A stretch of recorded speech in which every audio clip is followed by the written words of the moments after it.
should I stand up? There's no difference, really. Sitting, standing, you still can't tell. That's okay. Anyway, so tonight I'm going to be sharing some stories from my life, and that's basically what my jokes are. It's my life. But if you guys haven't noticed, this rockin' body of mine is a little bit different, and so the jokes we're sharing is going to be the unique experiences I have being a little person, so please feel free to laugh, because I like all these experiences that happen, and it's fun. So anyway, awkward experiences that happen to me. For example, today I can go to Lynn's, and give me like 10 minutes, as soon as I walk in there, the kids are going to see me and be like, "Mom, look at the midget!" And I'm just standing there like, and I feel bad because the parents, like the kids are just, innocent, don't mean to be mean, and so I try not to like put any attention to it, but it's kind of hard when the kids are like your height, staring at you, like, she is short. I can't hear you, no. My parents are so embarrassed, they're like, come over here, I'm trying to pretend like this isn't happening. But, I can also, kids will follow me around and they think they're being secretive about it, but they're right in my area, and it's fun. I'll kind of play with it, and I can get them to go, I'll go around a corner of an aisle, and then they'll come around and I'll just stop, so they run into me. Scare the children. But I can do it with adults too, because they're looking at, like, which little Debbie should I go today? And I'll be, getting my own milk pads, mind my own, and they just see a peripheral something short, they think child, and then they look over. Because they see my adult face looking up at them, and so their first reaction is like, "Whoa!" But then they feel bad, like, so then they're like, "Whoa!"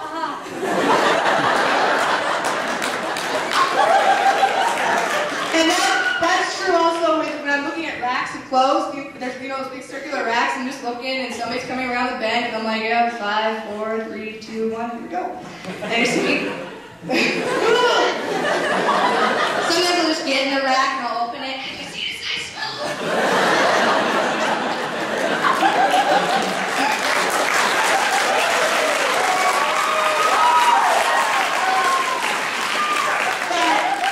I can also get stupid questions. There was this guy, he was like this rich businessman of Cedar City. And he pulled up in his car one day and he asked me, he's like, have you always been this size? No, it's a life choice, really. And then he asked, he's just like, he's like, what happened to you? And I'm used to kids asking me, and me being like, well, God just made me special. And so when an adult asks me, I have to go into the whole genetics of it. I'm like, oh, it's a gene mutation on this, and that. And he cuts me off, and he's like, is it something your mother did? What? So I guess she ate a lot of shortening.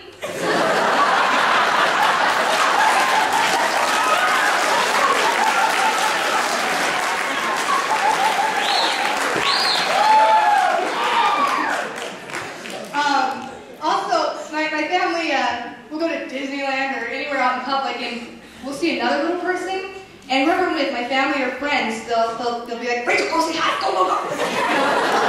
And it's your only chance, go. And I was like, no. Like, what am I going to say to them when I walk up? Like, oh, hey. I'll race you.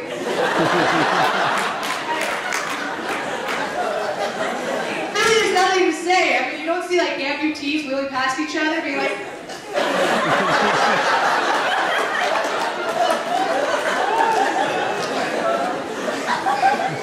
But...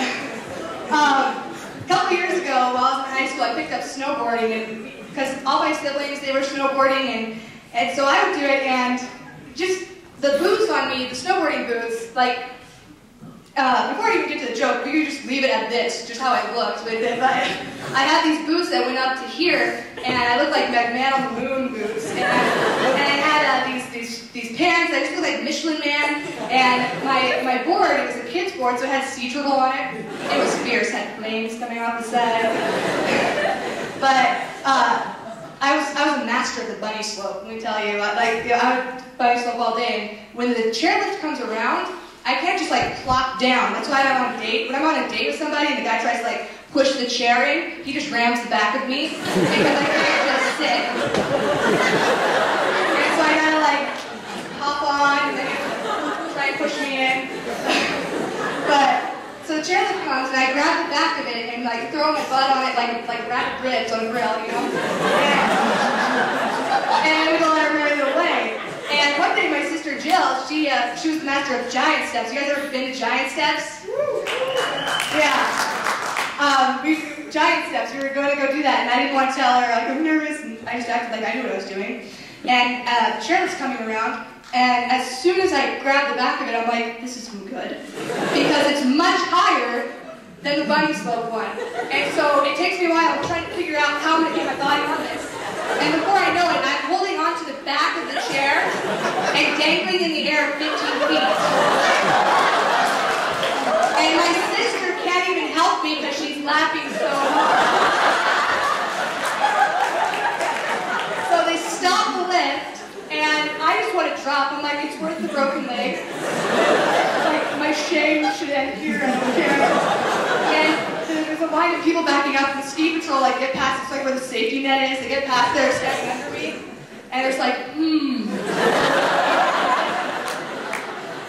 I should think about if we, and I'm help me, please! And I'm doing this, about me like unclip my board and let me climb up. And later that same day, you know those grinds where it's really steep and then it gets flat? And if you bit it, then you have to like unclip your board and just walk. I had just done that, I just fell, and so I was getting up, getting ready to unclip, and this great Christian woman, she's got her skis and she's speeding past me, and quickly she hands me a pole, she's like, grab on! and so I grabbed the pole, no time to think, and then I watched like this gymnastics trick happen because her skis kept going, her pole stayed in my hand, and she did like 3 flips in the air. And her body is just sprawled across the snow, and people just look at me and I'm just holding a pole.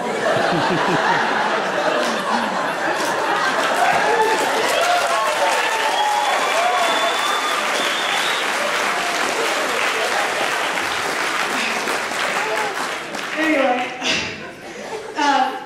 so my whole family, we come from a family where we always make jokes and quick wit, and my dad loves to take any opportunity he can to crack a joke, even when it's inappropriate. And there was one time I had leg surgery a couple years ago, and it was pretty intense surgery. They had to put rods in my legs and break things and rearrange things, and anyway, before the leg surgery a couple weeks earlier, I was crying. I'm like, I'm so scared. I'm going to wake up and my leg will be gone. As if like the doctor's like going to screw up completely big. I don't know. Let's just take this thing off. Should grow a new leg. And so I'm coming out of anesthesia. My dad remembered this. He's like, oh, my daughter has this fear. Okay. I'm coming out of anesthesia. You ever tried to come out of anesthesia? You're like, wake up, wake up. You like try and fight it, but you cannot. And so I'm coming out of anesthesia. I'm like, Dad. And he runs over to my bedside and like rubs my arm. It's so tender. And I'm like, can I see my leg? Because it's all wrapped up. And he rubs my arm. He's like, sure, honey. Let me go get it.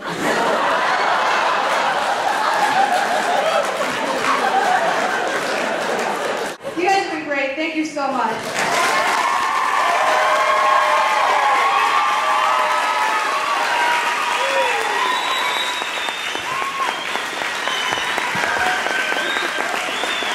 That was great. I want to be your friend.